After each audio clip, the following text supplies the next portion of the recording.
Hey YouTubers, getting ready to bleed the brakes on my 86 turbo here. Just want to show you a couple of tools that I'm going to use to make things easier. It's going to be this motive power bleeder here. This thing just makes bleeding the brakes a breeze. Probably almost as easy as changing the oil. The fluid I'm going to use this Valvoline .3 and 4 brake fluid. And what you do with this is you put this over here on the brake master cylinder right here. So you'd undo this, and it's got an adapter that screws on,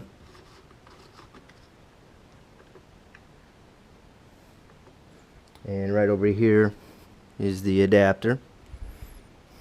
So you would screw that on right there, and then you would connect the hose and pump it up and just walk around to all your brake calipers here. And here's the setup I have, and you'd loosen up the bleed screws, crack these open and watch fluid come out, and you'd wait for a clean fluid. I usually like to start at the back and work my way up towards the front as I bleed them. I mean, that's just my personal preference. I don't think there's any right or wrong way of doing it, but as long as you're getting fresh fluid in there, I think you'll be all right. So I'm going to show you after it's all connected.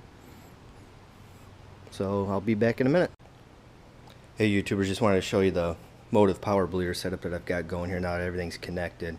I usually don't like to go more than 5 to 7 pounds on this, because if you go too much, it actually over pressurizes and it will start to leak out around the connector here, the top. But basically, you know, when you have one of these units, these tools, it's a one-man job. It doesn't take two people to bleed brakes. You just pump it up, and you go around all the brake calipers, and you just crack open the bleed screws.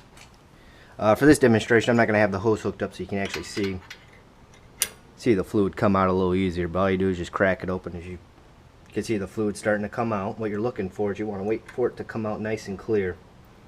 And then once it comes out nice and clear, you just kind of crack it back the other way to tighten it.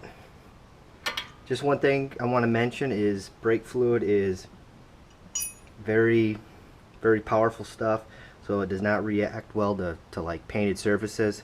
So once I get done here, I've got soap and water. I'm gonna hurry up and wash these off and then dry them, because I want to keep the calipers try and keep them looking as clean as possible. I know they're kind of old and grungy looking now, but it is what it is. So if you get any on the paint or body, make sure you definitely clean that off as quickly as possible. But so far, this is the brake fluid flush on my 86 turbo.